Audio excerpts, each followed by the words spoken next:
ሰላም የቻናሌ ቤተሰቦች እንዴት ናችሁልኝ? ዛሬም እንደተለመደው በሌላ ቪዲዮ ተመልሻለሁኝ። በዛሬ ቪዲዮአችን በኮሜንት በጠየቃችሁ መሰረት ስለ ፍርቅ አንግል አልገባንም ተጨማሪ ቪዲዮ ስራልን ብላችሁኝ ነበርና ዛሬ ስለ ፍርቅ አንግል እናያለን ማለት ነው። ስለዚህ ለዚህ ቻናል አዲስ ከሆናችሁ ሰብስክራይብ አድርጉ፣ እንደዚሁም ደግሞ ይህንን ቪዲዮ ሌሎች ሰዎች እንዲማሩበት ላይክ እና ሼር አድርጉ። በቀጥታ ወደ ቪዲዮ እንግባ።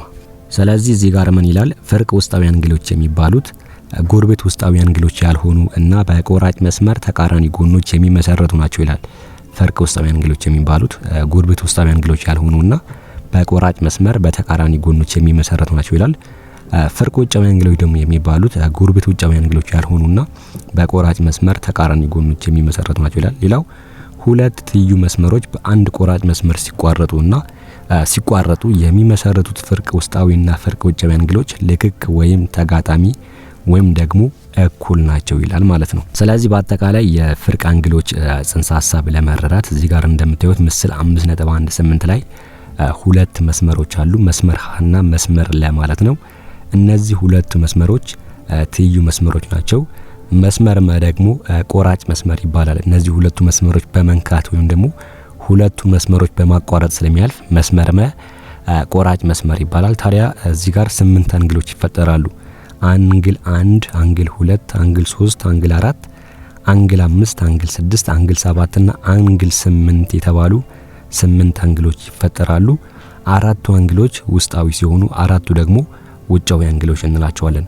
ውጫዊ አንግሎች የምንላቸው በሁለቱ መስመሮች ማለትም በመስመር ሀና በመስመር ለመካከል የማይገኙ ወይም ደግሞ በሁለቱ መስመሮች በላይና በታች የሚገኙ አንግሎች ናቸው። አንግል 1፣ አንግል 2፣ አንግል 7 እና አንግል 8 ማለት ነው። ከሁለቱ ትይዩ መስመሮች ውጭ የሚገኙ አንግሎች ውጫዊ አንግሎች እንላቸዋለን።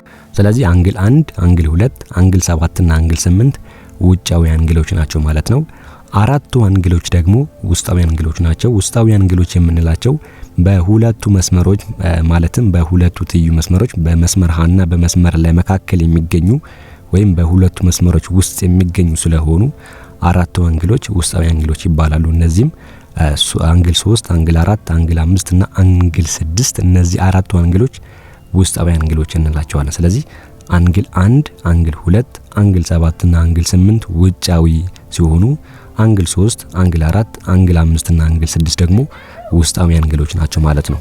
ስለዚህ በውጫዊ አንግሎች የሚፈጠሩ ፍርቅ አንግሎች ፍርቅ ውጫዊ አንግሎች ሲባሉ በውስጣዊ አንግሎች የሚፈጠሩ አንግሎች ደግሞ ፍርቅ ውስጣዊ አንግሎች ይባላሉ ማለት ነው። ስለዚህ በውጫዊ አንግሎች ሁለት ፍርቅ አንግሎች ይፈጠራሉ።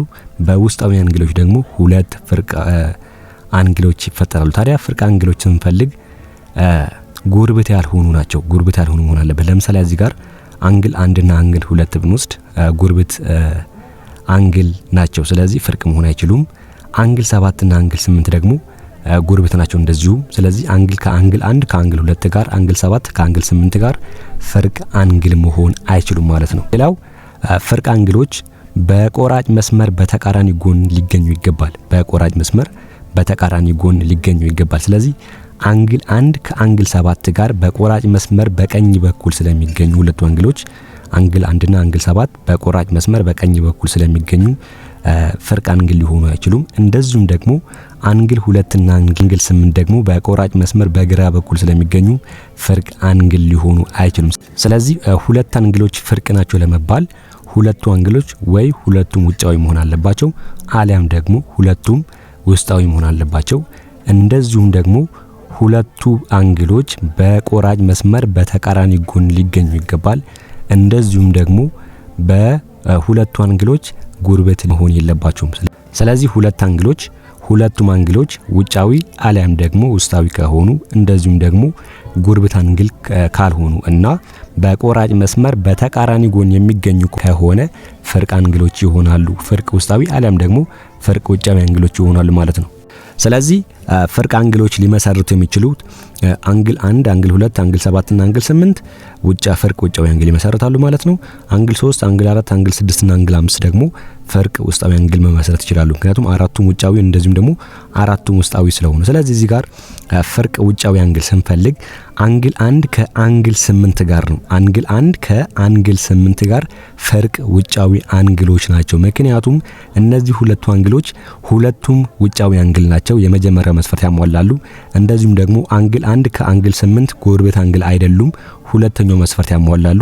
እንደዚሁም ደግሞ ሁለቱ አንግሎች በቆራጭ መስመር በተቃራኒ ጎን ይገኛሉ። አንግል 1 በቀኝ በኩል አንግል 8 ደግሞ በግራ በኩል ስለሚገኝ ሁለቱ አንግሎች አንግል 1 እና አንግል 8 ፈርቅ ውጫዊ አንግል ናቸው ወይም ደግሞ መሆን ይችላሉ ማለት ነው። ሁለተኛው ፈርቅ ውጫዊ አንግል አንግል 2 ከአንግል 7 ጋር ፈርቅ ውስጣዊ ውጫዊ አንግል ናቸው። አንግል 2 ከአንግል 7 ጋር ፈርቅ ውጫዊ አንግሎች ናቸው ማለት ነው። ምክንያቱም ቀደም እንደነገርኳችሁ ሁለቱ አንግሎች ማለትም አንግል 2 እና አንግል 7 ሁለቱም ውጫዊ አንግል ናቸው። የመጀመሪያው መስፈርት ያሟላሉ። እንደዚሁም ደግሞ ሁለቱ አንግሎች በቆራጭ መስመር በተቃራኒ ጎን ይገኛሉ። አንግል 2 በግራ በኩል አንግል 7 ደግሞ በቀኝ በኩል ይገኛል። እንደዚሁም ደግሞ ሁለቱ አንግሎች ጎረቤት አንግል አይደሉም። ስለዚህ አንግል 2 ከአንግል 7 ጋር ፈርቅ ውጫዊ አንግሎች ናቸው። ስለዚህ አንግል 1 ከአንግል 8 ጋር አንግል 2 ደግሞ ከአንግል 7 ጋር ፈርቅ ውጫዊ አንግሎች ናቸው ማለት ነው። ስለዚህ የመጀመሪያዎቹ ሁለት ፈርቅ ውጫዊ አንግሎች አገኘን ማለት ነው። አንግል 1 ከአንግል 8 ጋር፣ አንግል 2 ደግሞ ከአንግል 7 ጋር ማለት ነው። ቀጥለን የምንፈልገው ፈርቅ ውስጣዊ አንግል ይሆናል ማለት ነው። አሁንም ፈርቅ ውስጣዊ አንግል ስንፈልግ ሁለቱ አንግሎች ጥንድ አንግሎች ማለት ነው ሁለቱም ውስጣዊ ሊሆኑ ይገባሉ። እንደዚሁም ደግሞ ሁለቱ አንግሎች ጎረቤት አንግል መሆን የለባቸውም። እንደዚሁም ደግሞ ሁለቱ አንግሎች በተቃራኒ ጎን ሊገኙ ይገባል ማለት ነው። ስለዚህ ለምሳሌ እዚህ ጋር አንግል 3 ከአንግል 4 ጋር ፈርቅ አንግል መሆን አይችሉም። ምክንያቱም ሁለቱ አንግሎች ጎረቤት አንግል ስለሆኑ ማለት ነው። እንደዚሁም ደግሞ አንግል 6 ከአንግል 5 ጋር ፈርቅ አንግል መሆን አይችሉም። ምክንያቱም ጎረቤት አንግል ስለሆኑ ወይም ደግሞ ጎረቤት አንግል ስለሆኑ ማለት ነው። እንደዚሁም ደግሞ አንግል 4 ከአንግል 5 ጋር ፈርቅ አንግል መሆን አይችሉም። ምክንያቱም ቆራጭ መስመር በተመሳሳይ ጎን ስለሚገኙ በቆራጭ መስመር በግራ በኩል ወይም ደግሞ በተመሳሳይ ጎን ስለሚገኙ አንግል 4 ከአንግል 5 ጋር ፈርቅ መሆን አይችልም።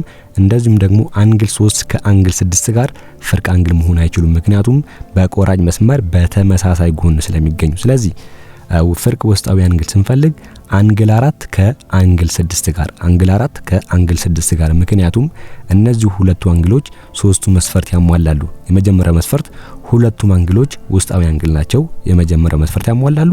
እንደዚሁም ደግሞ ሁለቱ አንግሎች በቆራጭ መስመር በተቃራኒ ጎን ይገኛሉ። አንደኛው በግራ አንደኛው በቀኝ ማለት ነው።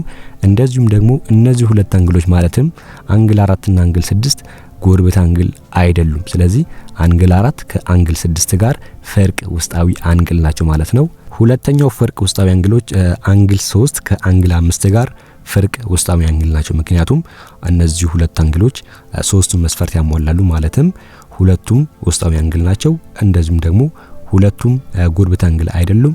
እንደዚሁም ደግሞ በቆራጭ መስመር በተቃራኒ ጎን ይገኛሉ። አንደኛው በግራ አንደኛው በቀኝ። ስለዚህ ሶስቱ መስፈርት ስለሚያሟሉ አንግል 3 ከአንግል 5 ጋር ፈርቅ ውስጣዊ አንግል ሲሆን አንግል 4 ደግሞ ከአንግል 6 ጋር ፈርቅ ውስጣዊ አንግል ነው ማለት ነው። አጠቃላይ አራት ጥንድ ፈርቅ አንግሎች አግኝተናል። ሁለቱ ፈርቅ ውጫዊ እንደዚሁም ደግሞ ሁለቱ ደግሞ ፈርቅ ውስጣዊ አንግል ናቸው ማለት ነው። ፈርቅ ውጫዊ አንግል የምንላቸው አንግል 1 ከአንግል 8 ጋር፣ አንግል 2 ደግሞ ከአንግል 7 ጋር፣ ፈርቅ የምንላቸው አንግል 3 ከአንግል 5 ጋር፣ አንግል 4 ደግሞ ከአንግል 6 ጋር ፈርቅ ውስጣዊ አንግል ናቸው ማለት ነው። ታዲያ እነዚህ አራት ጥንድ አንግሎች ማለትም አንግል 1 ከአንግል 8 ጋር እኩል ልኬት አለው፣ አንግል 2 ከአንግል 7 ጋር እኩል ልኬት አለው፣ አንግል 3 ከአንግል 5 ጋር እኩል ልኬት አለው፣ አንግል 4 ደግሞ ከአንግል 6 ጋር እኩል ልኬት አለው ማለት ነው። በአጠቃላይ ፈርቅ አንግሎች ስንፈልግ ሁለት ትይዩ መስመሮች ሊኖሩ ይገባል። እንደዚሁም ደግሞ አንድ ቆራጭ መስመር ሊኖር ይገባል። ስለዚህ ሁለት ትይዩ መስመሮች ኖረው አንድ ቆራጭ መስመር ሲኖር ስምንት አንግሎች ይፈጠራሉ። ከነዚህ ከስምንቱ አንግሎች አራቱ ውጫዊ፣ አራቱ ደግሞ ውስጣዊ ናቸው ማለት ነው። ታዲያ ፈርቅ አንግል የሚፈጠረው ወይ በውጫዊ አንግሎች አሊያም ደግሞ በውስጣዊ አንግሎች ይሆናል ማለት ነው። ታዲያ ፈርቅ አንግሎች የሚመሰረቱት ወይም ደግሞ ፈርቅ አንግሏ ሁለት አንግሎች ፈርቅ አንግል ለመባል ሶስት መስፈርት ሊያሟሉ ይገባል። የመጀመሪያው ሁለቱም አንግሎች ወይ ውስጣዊ አንግል መሆን አለባቸው አሊያም ደግሞ ውጫዊ አንግል መሆን አለባቸው። እንደዚሁም ደግሞ ሁለቱ አንግሎች በጭራሽ ጉርብት አንግል መሆን የለባቸውም። እንደዚሁም ደግሞ በቆራጭ መስመር በተቃራኒ ጎን ሊገኙ ይገባል። እነዚህ መስፈርት የሚያሟሉ ከሆነ ሁለቱ አንግሎች ፍርቅ ውጫዊ አንግሎች አሊያም ደግሞ ፍርቅ ውስጣዊ አንግል መሆን ይችላሉ ማለት ነው። በአጠቃላይ የዛሬ ቪዲዮአችን ይህንን ይመስል ነበረ። በተጨማሪ ያልገባችሁ ነገር ካለ ወይም ደግሞ እንዲሰራላችሁ የምትፈልጉት ነገር ካለ ኮሜንት ጻፉልኝ። ተጨማሪ ቪዲዮ ሰራላችኋለሁ። በቀጣይ ቪዲዮ እስከምንገናኝ ቸር ሰንብቱ።